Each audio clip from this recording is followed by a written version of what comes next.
Hello students, जैसा कि सबको पता है कि हमारी जो सीरीज चल रही थी अर्जुना सीरीज, उस अर्जुना सीरीज का आज हम लोगों का 4th लेक्चर है और ये लास्ट लेक्चर है जो हैलो एल्केन और हैलो एरीन से रिलेटेड हम लोग क्वेश्चन कर रहे थे, उनका जो हमारा आज लास्ट लेक्चर है। ध्यान दीजिएगा, इनमें हम लोग जो मोस्ट इम्पोर्टेंट नेम रिएक्शन है उसकी हम लोग चर्चा करेंगे।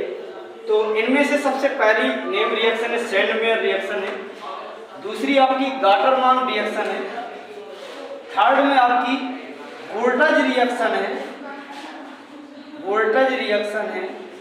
फोर्थ आपकी फिंकलस्टीन रिएक्शन है, आपका फिंकलस्टीन रिएक्शन है आपकी, और फिफ्थ में आपकी डॉर्जन रिएक्शन है,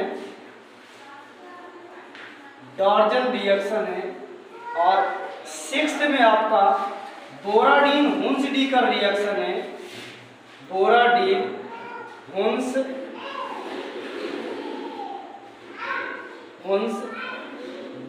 रिएक्शन है, और सिक्स्थ में आपकी वुड्स फिटिग रिएक्शन है, वुड्स फिटिग रिएक्शन है,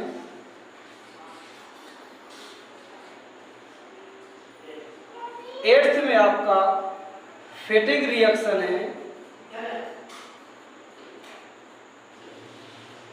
फिटिग रिएक्शन। पहले हम लोग इतनी चर्चा कर ले। एट्थ आपकी जो कॉमन नेम रिएक्शन है इनकी हम लोग चर्चा करते हैं। सेंडमेयर रिएक्शन शुरुआत करते हैं। अगर मान लीजिए एनिलीन ले लें हम लोग NH2, इस एनिलीन की रिएक्शन हम लोग NO2 प्लस HCl से कराते हैं, तो यहाँ पर एक साल्ट बनता है N2 प्लस Cl माइनस, इसको नेम देते हैं हम लोग benzene diazonium chloride, benzene diazonium chloride हम लोग नेम देते हैं। फिर क्या होता है इसके आगे, यदि CuCl/HCl लेते हैं तो ये आपका यहाँ पर क्लोरोबेंजीन प्राप्त होता है। इस रिएक्शन को हम लोग सेंडमेयर रिएक्शन कहते हैं। सेम यहाँ पर गाटरमान में जो हमने बेंजीन डाई एजोनियम क्लोराइड लिया हुआ है Cl-, इसमें इसकी जगह Cu/HCl ले लेते हैं तो यहाँ पर ये क्लोरोबेंजीन प्राप्त हो जाता है। तो ये आपकी कहलाती है गाटरमान रिएक्शन, ये कहलाती है आपकी सेंडमेयर रिएक्शन। वुड्स रिएक्शन में क्या होता है कि दो एल्केल हैलाइड आपके लेते हैं और इस एल्केल हैलाइड की रिएक्शन सोडियम मेटल से करा देते हैं in the presence of dry ether. Dry ether की प्रेजेंस में लेंगे तो ये R और R बनेगा और NaX निकल जाता है। मीन्स एल्केन का फॉर्मेशन करना हो आपको तो आप वुड्स रिएक्शन का यूज कर सकते हो। और ख़ास तौर से ध्यान दीजिएगा, जब हम लोग जो कन्वर्जन पढ़ेंगे तो अगर एक से डबल कार्बन करना है तब आपको इस रिएक्शन का यूज कर सकते हो। फिंकलस्टीन रिएक्शन एक हैलोजन एक्सचेंज रिएक्शन है। हैलोजन एक्सचेंज मीन्स क्या होता है, हैलोजन एक दूसरे के साथ ट्रांसफर कर लेते हैं। मीन्स जैसे हमने ले लिया RH ले लिया, इसकी रिएक्शन NaI से करा देते हैं तो यहाँ पर आपका NaX निकल जाता है और यहाँ पर RI बन जाता है, NaX आपका निकल जाता है। यहाँ पर जो H है वो या तो क्लोरीन हो सकता है या तो ब्रोमीन। यहाँ प्रेजेंस लेते हैं हम लोग एसीटोन की प्रेजेंस। तो ऐसे ही एक स्वार्थ रिएक्शन भी होती है, वहाँ पर हम लोग मरकरी से रिलेटेड आपके हैलाइड ले लेते हैं तो आपको उसको स्वार्थ रिएक्शन या सिल्वर से आपके रिलेटेड हैलाइड भी ले सकते हैं। बात आती है डॉर्जन रिएक्शन। डॉर्जन रिएक्शन में ROH एल्कोहल लेते हैं, इसकी रिएक्शन SOCl2 थायोनिल क्लोराइड से कराते हैं, तब आपका क्या होता है, यहाँ पर RCl बनता है, SO2 गैस निकलती है और HCl बन जाता है। इस रिएक्शन को हम लोग डॉर्जन रिएक्शन के नाम से जानते हैं। इसके बाद बोराडीन हुंस-डीकर रिएक्शन की जब हम लोग बात करते हैं, कार्बोक्सिलिक एसिड का सिल्वर साल्ट लेते हैं, इसकी रिएक्शन हम लोग Br2 से कराते हैं, तब जाकर के RBr बनता है। यहाँ पर RBr बनता है, CO2 गैस निकल जाती है और AgBr का फॉर्मेशन होता है। तो ये से हम लोग कहते हैं बोराडीन हुंस-डीकर रिएक्शन के नाम से जानते हैं। फिर इसके बाद बात आती है वुर्ज-फिटिग रिएक्शन। वुर्ज-फिटिग रिएक्शन की मतलब होता है आपका, जैसे हमने यहाँ पर वुर्ज रिएक्शन पढ़ा था तो दो आपके एल्केल हाइलाइड लिए थे, यहाँ पर फिटिग वर्ड आ गया है तो एल्केल हाइलाइड में एक आपका एल्केल हाइलाइड ले लिए RH, 2 Na ले लेंगे और यहाँ पर इस बार एक आपका कोई एरिल हाइलाइड ले लेते हैं। जब एरिल हाइलाइड ले लेंगे तो ये एरिल के ऊपर एक R आ जाएगा प्लस ये आपका NaX हो जाएगा। तो ये आपकी कहलाती है वुर्ज रिएक्शन। ये भी आपकी ड्राई ईथर की प्रेजेंस में ही हुआ करती है। अगर मान लो वुर्ज रिएक्शन में ही आपने Na की जगह Zn लिया होगा तो फिर इसको हम लोग बोलते हैं फ्रैंकलैंड रिएक्शन कहते हैं।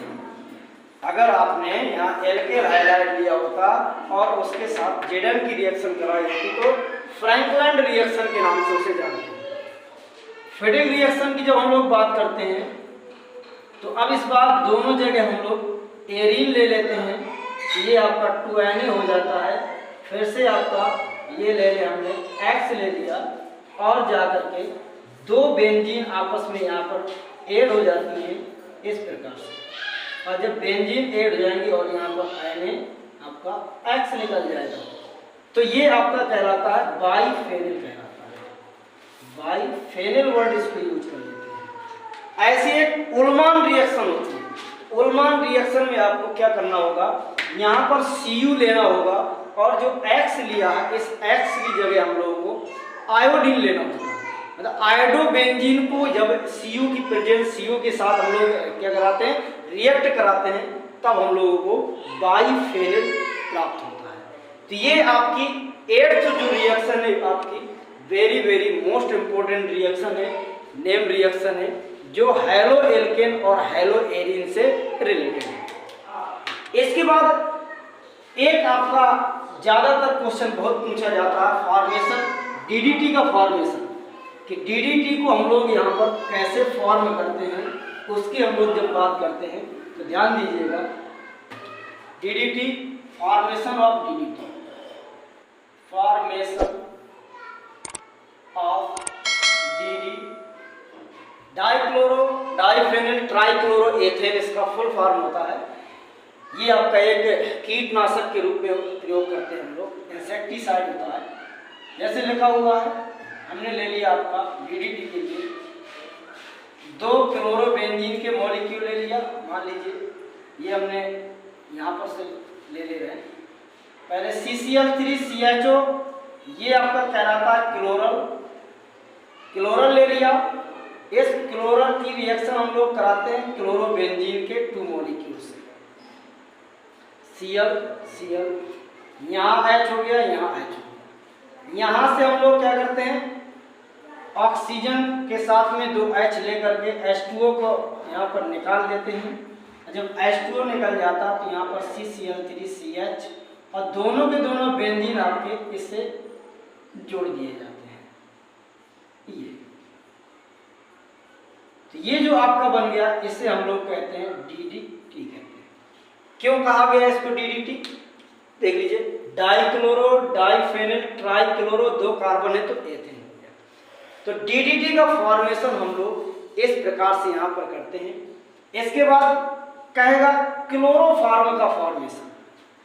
क्लोरोफॉर्म के फॉर्मेशन के लिए आपको haloform reaction, haloform reaction very most important reaction है, इसको देखना होगा। तो आपको क्या करना है, C2H5OH एथिल एल्कोहल लेना है और इस एथिल एल्कोहल की रिएक्शन NaOH और आपका Cl2 से करा देना है। जरूरी नहीं हम लोग हैलो फॉर्म की बात कर रहे हैं तो यहाँ पर आप X2 ले सकते हो, फिर X की जगह आप या तो क्लोरीन ले लेना, या तो ब्रोमीन ले लेना, या तो आयोडीन ले लेना, तब आपका ये बनाता CHCl3 बनाता है, X यहाँ पर ले X3 बनाता है, और यहाँ पर जाकर बन जाएगा NaX बन जाएगा, HCOO आपका जाके Na बन जाता है, और आपका साथ में H2O बन जाता है। मीन्स इतना चीज यहाँ पर आपका निकलता है। अब इसको यदि बैलेंस करना होता है तो यहाँ पर बैलेंस कर लीजिएगा। यहाँ पर यदि 6 लगा दें, यहाँ पर हम लोग 4 लगा दें, तब आपका क्या होगा, यहाँ पर हम लोग क्या करना पड़ता है, यहाँ पर 5 लगा दें, जब 5 लगा देंगे यहाँ पर आपका 3 लगा देते हैं। तो इस प्रकार से हम लोग हैलो फॉर्म रिएक्शन को पढ़ते हैं, और वेरी मोस्ट इंपॉर्टेंट रिएक्शन। तो हैलो फॉर्म रिएक्शन के द्वारा आप या तो क्लोरोफॉर्म बना लीजिए, या तो ब्रोमोफॉर्म बना लीजिए, या तो आयोडोफॉर्म बना लीजिए। कोई भी आपको यदि चीज बनानी है तो आप इस रिएक्शन से आप आसानी से बना सकते हो। इसके बाद यदि थोड़ा आपसे कह दिया जाए फास्जीन का formation, formation of phosgene gas, मतलब फास्जीन गैस कैसे आपको बनाएंगे, तो क्लोरोफॉर्म लेंगे, क्लोरोफॉर्म को एयर से रिएक्ट करा देंगे तो COCl2 बन जाएगा, और जाकर के यहाँ पर क्या निकल जाएगा, HCl निकल जाएगा। बैलेंस करना है तो बैलेंस कर लीजिए, यहाँ पर आप यदि लगा दोगे आप 1/2 तो ये आपका जो COCl2 बना ये आपका कहलाता है फास्जीन गैस। इससे एक क्वेश्चन और आपको बना देगा फास्जीन गैस से, ये कहेगा कि क्या कारण है कि फास्जीन गैस में एथिल एल्कोहल मिलाकर के रखते हैं, मतलब क्लोरोफॉर्म में एथिल एल्कोहल मिलाकर के रखते हैं, क्या रीजन है इसका। तो क्लोरोफॉर्म में एथिल एल्कोहल इसलिए मिला के रखते हैं क्योंकि जो क्लोरोफॉर्म में एथिल एल्कोहल होता है वो नेगेटिव कैटलिस्ट का काम करता है और ऑक्सीजन के साथ रिएक्ट नहीं होने देता, उसमें से फास्जीन गैस का निर्माण नहीं होने देता। तो ये कुछ आपके मोस्ट इंपोर्टेंट क्वेश्चन थे। इसके बाद जब सैंपल पेपर होंगे और यदि यहाँ वहाँ से क्वेश्चन मिलते तो उसके बारे में बताया जाएगा। ये आपका हैलो एल्केन और हैलो एरिन से रिलेटेड आपके सारे क्वेश्चन थे। जय